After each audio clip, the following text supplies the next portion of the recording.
घातक असलेला hit and run कायदा रद्द करणे, ऑनलाईन चालान, शहरातील अवैध वाहतूक मनपा हद्दीबाहेर काढणे, शहर वाहतूक पोलीस व आरटीओ महापालिका यांच्या बेकायदेशीर व मनमानी कारभाराच्या निषेधार्थ नांदेड येथे टायगर ऑटो रिक्षा चालक संघटनेच्या वतीने जिल्हाधिकारी कार्यालयासमोर एक दिवसीय धरणे आंदोलन व आमरण उपोषण करण्यात आले। हमारी मांगे पूरी करो, पूरी करो, पूरी करो। हिट एंड रन कायदा रद्द करो, रद्द करो। राष्ट्र ऑटो रिक्शा कृषि समिति। हमारा आज ऑटो रिक्शा चालक मालक संयुक्त कृषि समिति महाराष्ट्र राज्य आज राज्य स्तरीय एक दिवसीय आंदोलन है। जैसा कि हमारे महाराष्ट्र के अध्यक्ष शंशाक राव और हमारे महाराष्ट्र के महासचिव विलास भालेकर के नेतृत्व में आज एक दिवसीय धरने आंदोलन है। जैसा कि केंद्र शासन ने हिट एंड रन कायदा लागू किया है, इसके ऊपर जैसे कि नांदेड़ के मांगने हैं कि खुले परवाने हो गए, शहर में अवैध वाहतूक होगा, वाहतूक पुलिस की दादागिरी हो गई, ऐसे बहुत सारे मुद्दे हम बार बार आंदोलन किए, निवेदन दिए, लेकिन हमारी मांगनियों को नज़रअंदाज किया। इसलिए हमने आज से एक दिन का आंदोलन है और हमारा टाइगर ऑटो संगठन के संस्थापक अध्यक्ष नाते हमने ये आमरण उपोषण भी आज से लागू किया है। आपकी मांगे पूरी न होने पर अगला कदम क्या रहेगा? अगला कदम क्या है, हम आज से कदम उठा लिए। हमने अभी तो आमरण उपोषण किए जैसा कायदे के अंतर्गत है, जो हम कर रहे हैं। आगे आगे देखते हैं, हमारे डिमांड नहीं है तो आगे नांदेड़ बंद भी करेंगे, महाराष्ट्र भी बंद। कोल्हापुरात शिवसेनेच्या वतीने आयोजित 2 दिवसीय राष्ट्रीय अधिवेशनाला आजपासून सुरुवात झाली। कोल्हापूर येथील महासैनिक दरबार सभागृहात हे अधिवेशन होत आहे। मुख्यमंत्री एकनाथ शिंदे यांच्या प्रमुख उपस्थितीत खासदार संजय मंडलिक, खासदार धैर्यशील माने यांच्यासह 13 खासदार आणि उद्योगमंत्री उदय सामंत, मंत्री दादा भुसे, कोल्हापूरचे पालकमंत्री हसन मुश्रीफ, शिक्षण मंत्री दीपक केसरकर, मंत्री तानाजी सावंत यांच्यासह 42 आमदारांनी अधिवेशनाला हजेरी लावली आहे। पंतप्रधान नरेंद्र मोदी, मुख्यमंत्री एकनाथ शिंदे यांच्या अभिनंदनासह अनेक महत्त्वाचे ठरावही या अधिवेशनात मांडले गेले। तसेच या वर्षीपासून विविध क्षेत्रातील उत्कृष्ट कामगिरी करणाऱ्यांना पुरस्काराने सन्मानित करण्यात येणार असल्याची माहिती उद्योगमंत्री उदय सामंत यांनी माध्यमांशी बोलताना दिली। जर काँग्रेसच्या प्रदेशाध्यक्षांनी अशा पद्धतीची शंका व्यक्त केली असेल तर त्यांच्या मनामध्ये मराठा समाजाला आरक्षण द्यायचं नाही हेच आहे। माननीय एकनाथ शिंदे साहेबांनी 360 कोटी रुपये राज्य मागासवर्ग आयोगाला या सगळ्या यंत्रणेसाठी दिले आणि शिंदे साहेबांची आणि सरकारची खासियत हेच आहे की 4-4, 5-5 वर्षाची कामं होत नाहीत, ती महिन्याभरामध्ये सॉर्ट आउट करणं हीच तर शिंदे साहेबांची खासियत आहे। पण जर अशा आयोगाला एक वेगळा न्यायिक दर्जा आहे, म्हणजे कुणीही त्याच्यावर टीका करावी असं नाही आहे। त्याच्यामध्ये जो सर्वे केलेला आहे, मला सांगा की या प्रश्नाचं उत्तर प्रत्येकजण देऊ शकतो, नाना पटोलेंनी द्यायची आवश्यकता नाही। आपण जे जमलेलो आहोत यांनी जरी आजूबाजूला काही चौकशी केली किंवा सर्वेला लोक आली होती का, ॲप घेऊन आली होती का, तर ह्याच्यातले 99% लोक सांगतील की आली होती। मग सर्वेवर शंका घेणं म्हणजे मराठा समाजाला आरक्षणाला विरोध करणं असं माझं मत आहे। आणि शिंदे साहेबांची ठाम भूमिका आहे की मराठा समाजाला टिकणारं आरक्षण कुठच्याही समाजाचं आरक्षण कमी न करता सरकारला द्यायचं आहे आणि त्याच्यासाठीच 20 आणि 21ला अधिवेशन बोलवलेलं आहे। टेक्निकल सत्राला सुरुवात होईल। उदाहरणार्थ उद्योग जगतामध्ये किती उद्योग आलेले आहेत, कशा पद्धतीनं नाहक बदनामी केली जाते, कशा पद्धतीनं इन्व्हेस्टमेंट येऊनसुद्धा विरोधक आपल्याला टार्गेट करतात, त्याचा स्टॅटिस्टिक डेटा हा पदाधिकाऱ्यांना दिला जाईल, जेणेकरून उद्या माझ्या विभागाबद्दल माझ्या शाखा प्रमुखाला जरी प्रश्न विचारला तरी तो किती इन्व्हेस्टमेंट आलेली आहे, किती इन्व्हेस्टमेंट आणलेली आहे, त्याच्यातली फॉरेन इन्व्हेस्टमेंट किती आहे, याच्यावर तुमच्याबरोबर चांगल्या पद्धतीनं चर्चा करू शकेल। ही टेक्निकल त्याच्यामध्ये आता हे आहे। आणि सगळ्यात महत्त्वाची गोष्ट आहे की उद्या जे सेशन आहे, नाही सांगतो ना, उद्याचे सेशन आहे, उद्या समारोप होणार आहे, उद्या 12:30 वाजता समारोप होणार आहे। उद्या जे सेशन आहे ते देखील कार्यकर्त्यांच्या आणि पदाधिकाऱ्यांच्या दृष्टीनं अतिशय महत्त्वाचं आहे आणि ते म्हणजे निवडणूक जी आहे त्या निवडणुकीचं व्यवस्थापन हे शिवदूतापासून जिल्हा प्रमुखापर्यंत कशा पद्धतीनं करायचं, मंत्र्यांनी त्याच्यामध्ये सहभाग कसा करायचा आणि कायदेशीररित्या ज्यावेळी अडचणी येतात त्याला आमच्या BLOज असतील, आमचे गटप्रमुख असतील, आमचे शाखा प्रमुख असतील, यांनी कसं फेस करायचं हे देखील एक टेक्निकल सेशन आहे। आणि त्याच्यानंतर आदरणीय मुख्यमंत्री महोदय हे शिबिराला समारोपाचं भाषण करतील, तिथं आमचं शिबिर संपेल। शिबिर संपल्यानंतर संध्याकाळची सभा जी आहे त्याला स्वतः संबोधित करतील मुख्यमंत्री महोदय. सह्याद्रीला सगळ्यांच्या विरोधकांच्या, सत्ताधाऱ्यांच्या, मित्रपक्षांच्या समवेत आदरणीय एकनाथ शिंदे साहेबांनी, देवेंद्रजींनी, अजितदादांनी बैठकीचं आयोजन केलं होतं. विरोधकांची देखील त्यांनी सांगावं ना, ज्या पद्धतीनं ते अशा पद्धतीनं जे काही टीका टिप्पणी करतायत याचा अर्थ काय होतो की मराठा आरक्षणाला ते विरोध करतायत. स्पष्ट भूमिका आहे सरकारची की ओबीसीचं आरक्षण कुठेही बाजूला न होता, कुठेही कमी न होता, त्यांच्यावर कुठचाही अन्याय न होता, जर विधानसभेच्या अधिवेशनामध्ये मराठा आरक्षण आम्ही देण्याचा संकल्प केलेला आहे आणि तो पूर्ण करतोय, तर त्याच्यावर शंका घेणं म्हणजे मराठा आरक्षणाला विरोध करणं असं आहे. महाराष्ट्र राज्यातील BSNL परिमंडल प्रशासनाने सेवानिवृत्त कर्मचाऱ्यांवर केलेल्या अन्यायाच्या विरोधात आज नांदेड येथील BSNL कार्यालयासमोर महाराष्ट्र सर्कल BSNL युनियन्स व असोसिएशन आणि पेन्शनर्स असोसिएशन यांच्या संयुक्त विद्यमाने धरणे आंदोलन करण्यात आले. याप्रसंगी पेन्शनधारक व इतर कर्मचारी मोठ्या संख्येने उपस्थित होते. जॉइंट फोरम जिंदाबाद, जॉइंट फोरम जिंदाबाद, हम सब एक है, हम सब एक है. Joint forum. मी श्याम जाधव, संघटन सचिव, अखिल भारतीय BSNL आणि डॉट पेन्शनर असोसिएशनचा संघटन सचिव आहे. आजचं आमचं जे धरणा आंदोलन चालू आहे किंवा डेमॉन्स्ट्रेशन चालू आहे लंच आवर्समधला, याचं एकमेव कारण असं आहे की आमचे जे महाराष्ट्रामध्ये ST बांधव जे 200 ते 250च्या घरामध्ये आहेत, यांना 19 VRS 2019चं जे VRS घेतल्यानंतर, सेवानिवृत्ती पत्करल्यानंतर जे बेनिफिट गव्हर्नमेंटकडून आम्हाला मिळायला पाहिजे होतं, त्यामध्ये एक्स ग्रेसे आहे, लिव्ह इन कॅशमेंट आहे आणि बाकीचं जे पेन्शन, रेग्युलर पेन्शन आहे ते अद्यापर्यंत त्यांना मिळालं नाही. जे पेन्शन जे चालू आहे ते प्रोव्हिजनल बेसवर आहे. त्याच्यानंतर एक कोर्टाचा आदेश परवा आलेला आहे. त्या कोर्टाच्या आदेशामध्ये त्यांनी एक्स ग्रेसिया रिलीज करा म्हणून सांगितलेलं आहे, परंतु ते आत्तापर्यंत हे जे आमचे महाराष्ट्राचे CGM आहेत ते अंमलात करायच्या तयारीमध्ये नाहीत.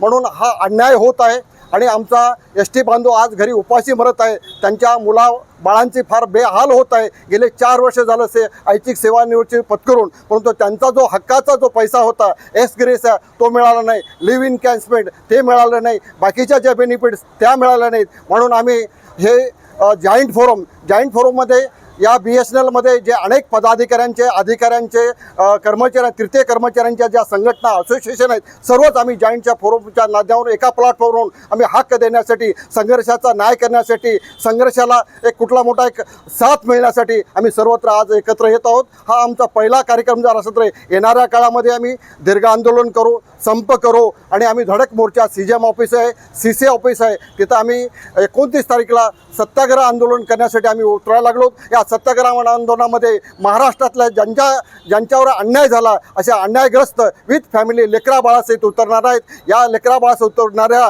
अन्याय होणाऱ्या सर्व माझ्या ST बांधवाला आम्ही मोरल सपोर्ट देण्यासाठी आज एकत्र जमलेले आहेत आणि पुढील काळामध्ये जमवत. आणि याच्या व्यतिरिक्त BSNLने हे जे आमचं जे खेळखंडोबा चालू केलेला आहे, 4G असो, 5G असो, आम्हाला जे स्वतंत्र आम्हाला मिळायला पाहिजे, आमची जी प्रतिष्ठा वाढायला पाहिजे, ती कुठलंच सहकार्य तयार करत नाही, कुठल्याच गोष्टीची दाद घ्यायला तयार नाही. म्हणून आम्ही या जॉईंट फोरमच्या माध्यमातून सर्व एकत्र देऊन आमचा लढा, हा संघर्ष दीर्घकाळ चालू राहील. एवढेच बोलून मी माझे 2 शब्द थांबवतो. तुम्ही आमची जी छोटीशी मुलाखत घेतली, वेळ दिल्याबद्दल मी सर्व असोसिएशन संघटनेतर्फे आपले खूप खूप आभार व्यक्त करतो. मी लालू कोंडलवाडे, BSNL न्यूजचा डिस्ट्रिक्ट सेक्रेटरी. आता जे 2 आमचे साथी बोललेले आहेत त्याप्रमाणे STच्या ज्या आमच्या मागण्या आहेत, ST बांधवावर जे अन्याय झालेला आहे की त्यांचं थर्ड PRCमध्ये जे झालेलं त्याच्याबद्दल आपले जे एक्स ग्रेसिया त्यांचं थांबलेलं आहे, आतापर्यंत पेमेंट झालेलं नाही. असे VRS घेऊन त्यांचे पेमेंट अजून दिलेले नाही. असे महाराष्ट्रामध्ये 200 कर्मचारी आहेत, आता त्यांचं पेमेंट अजून रुकलेलं आहे. त्या अनुषंगाने आता उद्या आम्ही 29 तारखेला मुंबई सर्कलवर CHQला आमचं सत्याग्रहाचं आंदोलन, त्या दिवशी 1 दिवसाचं आंदोलन करणार आहे. अजून काही आमच्या सगळे डिमांड्स आहेत, जसे की आपल्याला 4G जे आतापर्यंत BSNLला भेटलं नाही, जे आपण 5G हे सरकारनं आम्हाला दिलेलं नाही. जसं म्हणतो आपण, घर में अपने 1 दिन का आटा नहीं रहे तो चलेगा मगर डाटा होना, इसलिए हमको अभी तक सरकार ने 4G अभी तक हमको नहीं दिया.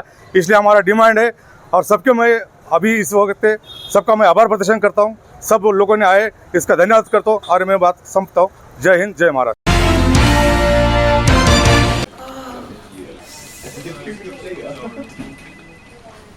बॉस ने मीटिंग बुलाई.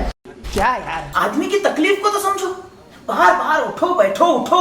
जनाब, तकलीफ उठने बैठने की नहीं, तकलीफ बवासीर की है। बवासीर, फिशर, भगंदर, पाइलोनियल साइंस का आयुर्वेद तथा आधुनिक लेजर से उपचार। अभ्युदय पाइल्स लेजर हॉस्पिटल, लोहार समाज भवन के पीछे, महापुष्प सोसाइटी, शताब्दी नगर चौक से मनीष नगर रोड, नागपुर। कॉल और विजिट करें www.pilesfistulacure.com। हुआ बहू? माँ, पाइल्स की बहुत तकलीफ हो रही है। तो तुम गुदरोग सर्जन के पास क्यों नहीं गई?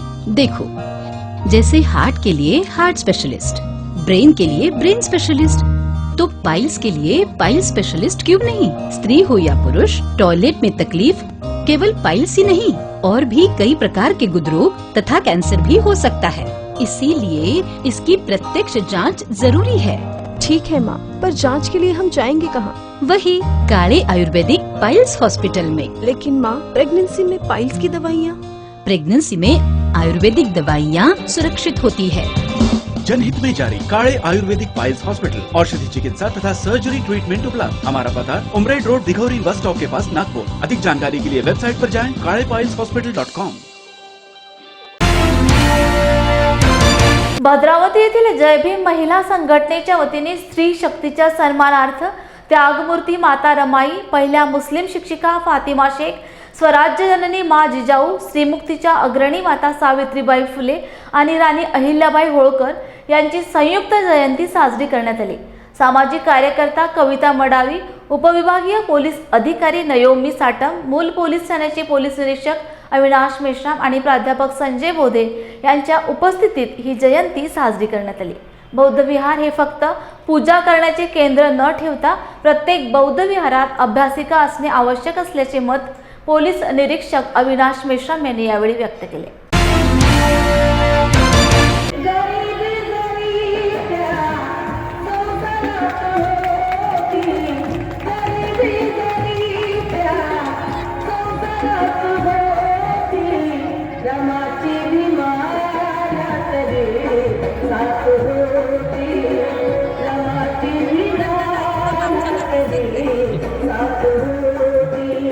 संयुक्त जयंतीचा कार्यक्रम आयोजित केलेला आहे।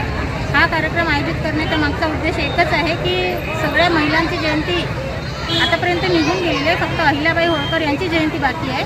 पण आपण एकत्र म्हणजे वेगवेगळी जयंती न करता आपण सगळ्यांची जयंती एकत्र करतो, कारण समाजासमोर आपल्याला एक उद्देश ठेवायचा आहे की आपण सगळे एकत्र मिळून राहणार आहोत। सगळ्यांनी मिळून राहून म्हणजे जे काही आता समाजामध्ये जे काही सुरू आहे त्याच्यासाठी एक चांगला मेसेज जाणार की आपण सगळेजण मिळून एकत्र जर काम केलं तर ही जसे आम्ही जय भीम संघटनेतर्फे सगळ्यांना एक मेसेज देण्याचा प्रयत्न करत आहोत की सगळे मिळून एकत्र काम करूया, सगळे भद्रावतीमध्ये सगळ्यांनी मिळून एकत्र काम करून सामोर यावे असे आमचा एक मेसेज जाण्याचा प्रयत्न करत आहोत। ह्या सर्वांचं योगदान जे आम्हाला मिळालेलं आहे, आज त्यांच्या कार्यामुळं आज आम्ही इथे उभं झालेलं आहोत आणि याच्या पुढे ते कार्य आपल्या सोबत ठेवून आणि पुढच्या स्त्रियांना ते कार्य करण्याला तयार करून आज पुढे जायची गरज आहे। कारण काय तर महिला समोर गेलेल्या आहेत, पण काही लोक त्या महिलांना कुठेतरी बंदिस्त करून ठेवण्याचं सुद्धा काम करत आहेत। तर हे कुठेतरी थांबलं पाहिजे, या उद्देशाने आम्ही महिला संघटना ही तयार केलेली आहे। याच्यामागे एकच उद्देश आहे की जिथे कुठे महिलांवर अत्याचार वगैरे होतात त्या अत्याचारांना समोर जायला आम्ही संघटना ही तयार केलेली आहे। आणि महत्त्वाचं म्हणजे ही संघटना उभी झाल्यानंतर याच्या पुढे इतर महिलासुद्धा आपल्याशी संघटित व्हायला हवं, या उद्देशाने आम्ही हे सगळे कार्यक्रम राबवत असतो। 12/2/2024 रोजी आपण घातलेल्या आजच्या या तारखेला मोठ्या प्रमाणामध्ये भद्रावतीमध्ये होत आहे। तरी उद्देश हा एकच की ज्या सर्व महानायकांनी आजपर्यंत जो संघर्ष केलेला आहे आणि त्या संघर्षातून समाजापुढे जो त्यांनी आदर्श निर्माण केला आहे की येणाऱ्या पिढीला सुद्धा काय त्याच्यातून मिळू शकते। आज जिजाऊचं जरी आपण घेतलं तर आज त्यांनी शुभा घडविला। जर सावित्रीबाई जर झाली नसती तर आज मी इथं उभी राहून मी बोलली नसती। आणि समजा जर रमाईनी जर तो बाबासाहेबांच्या पाठीमागे खंबीरपणे जर उभे राहिल्या नसत्या तर आज आम्हाला जे काही स्वातंत्र्य मिळालेलं आहे, जे काही अधिकार मिळाले आहेत ते अधिकारसुद्धा आम्हाला मिळाले नसते। आज जे बाबासाहेबांनी संविधान लिहिलेलं आहे त्याच्यामध्ये सर्वात मोठा जर मोलाचा जर वाटा जर असेल तो माझ्या रमाईचा आहे। म्हणून आज भारताच्या बाहेर सुद्धा रमाई जयंती, सावित्रीबाई फुले जयंती आणि जिजाऊ जयंती हा मोठ्या उत्साहाने साजरा होत असतो. त्याचप्रमाणे समजा जर आपल्याला येणाऱ्या पिढीसाठी जर आपल्याला एक त्यांचा जर इतिहास जर आपल्याला सांगायचा जर असेल आणि संस्कृती जर चांगली जपून ठेवायची असेल आणि समोर जर आदर्श निर्माण जर करायचं असेल तर आमच्या मुलांना आम्ही काय सांगतो, या माध्यमातूनच आपल्याला ज्या काही महानायिका आहे यांची संयुक्त जयंती आज भद्रावतीमध्ये मोठ्या प्रमाणामध्ये करत आहोत आणि एक मोठा आदर्श आम्ही भद्रावतीमध्ये सुद्धा ठेवून राहिलेलो आहोत की आम्ही नारी शक्ती कुठेच कमी नाही आहोत. जय जिजाऊ, जय सावित्री, जय रमाई. कोल्हापूर सांगली जिल्ह्यातील पूर व्यवस्थापन करतानाच दुष्काळग्रस्त मराठवाड्याला पाणी देणाऱ्या कृष्णा भीमा स्थिरीकरण प्रकल्पाला मोठी चालना उपमुख्यमंत्री देवेंद्र फडणवीस यांनी दिली. सह्याद्री अतिथीगृह मुंबई येथे आयोजित बैठकीत कृष्णा भीमा स्थिरीकरण प्रकल्पाचा आढावा त्यांनी घेतलाय. जागतिक बँकेच्या मदतीने हा प्रकल्प राबविण्यात येणार आहे. यात जोखीम गृहीत धरून जलव्यवस्थापन, पूर व्यवस्थापन, संस्थात्मक क्षमता निर्माण आदी बाबी अंतर्भूत आहेत. या प्रकल्पाच्या अंमलबजावणीमुळे मराठवाड्याचा मोठा फायदा होणार आहे. पहिल्या टप्प्यात सुमारे 10,000 कोटींची कामे केल्यानंतर दुसऱ्या टप्प्यात आणखी 38 अपूर्ण प्रकल्प पूर्णत्वास नेले जाणार आहेत. अशी एकूण 15,000 कोटी रुपयांची कामे केली जाणार आहेत. बळीराजा जलसंजीवनी योजना तसेच प्रधानमंत्री कृषी सिंचन योजनेत समाविष्ट नसलेल्या या प्रकल्पांसाठी 2019 मध्ये उपमुख्यमंत्री देवेंद्र फडणवीस यांनी पुढाकार घेतला होता. सहयोग ज्येष्ठ नागरिक संघ वजीराबाद तथा नांदेड जिल्हा ज्येष्ठ नागरिक समन्वय फेस्कॉम संलग्न समितीच्या वतीने शासन, प्रशासन व प्रसार माध्यमांविषयी कृतज्ञता व्यक्त करण्यासाठी ज्येष्ठ नागरिक संघाचे अध्यक्ष व नांदेड भूषण डॉक्टर हंसराज वैद्य यांच्या नेतृत्वात कृतज्ञता फेरीचे आयोजन करण्यात आले होते. ही कृतज्ञता फेरी शहरातील वजीराबाद चौक, छत्रपती शिवाजी महाराज पुतळा, महात्मा गांधी पुतळा मार्गे जिल्हाधिकारी कार्यालयापर्यंत काढण्यात आली. मी सर्वप्रथम शासनाचे, आमच्या फेस्कॉम संघटनेचे आणि तमाम गरजवंत, दुर्लक्षित, उपेक्षित, वंचित शेतकरी, शेतमजूर, कष्टकरी, कामगार, विधवा आणि दिव्यांग ह्या सगळ्या जनतेचं मी अत्यंत ऋणी आहे. हे सगळे आम्ही एकत्र येऊन फेस्कॉमच्या गाईडलाईन्सप्रमाणे किंवा मार्गदर्शनाखाली आम्ही हा लढा चालू ठेवला. आणि सगळ्यात महत्त्वाचं म्हणजे प्रसारमाध्यमं आणि वृत्तपत्र माध्यमं आणि हे सगळ्याच लोकांनी आम्हाला खूप मोठं सहकार्य केलं. त्याबद्दल त्यांचे, शासनाचे, प्रसारमाध्यमाचे, वृत्तपत्र माध्यमाचे, जनतेचे आणि सगळ्याच ह्या गरजवंताचे मी प्रथमतः आभार मानतो. आणि ही फेरी याच्यासाठी आम्ही काढली की अत्यंत आम्ही शासनाचे ऋणी आहोत. पण या ठिकाणी मी सांगू इच्छितो की शासनाने हे सगळं, पहिल्यांदा त्यांचे धन्यवाद तर मानतोच, पण शासनाने हे अर्धवट सत्य त्यांनी केलेलं आहे असं माझं मत आहे. आम्ही दुःखी पण आहोत, खंत पण वाटते आम्हाला की त्यांनी 60 वर्षाच्या वरच्या सगळ्याच गरजवंतांना द्यायला पाहिजे, पण त्यांनी त्याच्यामध्ये विकलांग, मानसिक संतुलन नसलेले, 2 लाख उत्पन्नाच्या पेक्षा कमी असलेले आणि 65 वर्षाच्या वरच्या लोकांना आम्ही देणार आहोत आणि 1 कलमी देणार आहोत असं जाहीर केलेलं आहे. हे अतिशय दुःखाची गोष्ट आहे की शासन अजूनही आमच्या प्रश्नाकडे जिव्हाळ्यानं पाहत नाही. बाजूलाच आंध्र प्रदेश, कर्नाटक आणि तेलंगणा या भागामध्ये प्रत्येक ह्या ज्येष्ठ नागरिकांना 3,000 रुपये देतं. गोवा, झारखंड, दिल्ली, पंजाब, हरियाणा ह्या सगळ्या राज्यामध्ये त्यांना 3,000 रुपये देतं. आणि महाराष्ट्र शासन तर पुरोगामी शासन समजलं जातं, पण हे प्रत्येक ठिकाणी 65 वर्षच लावून धरलेलं आहे. हे अत्यंत चुकीचं आणि गैर आहे. जगातच कुठे नाही 65 वर्षाच्या वर.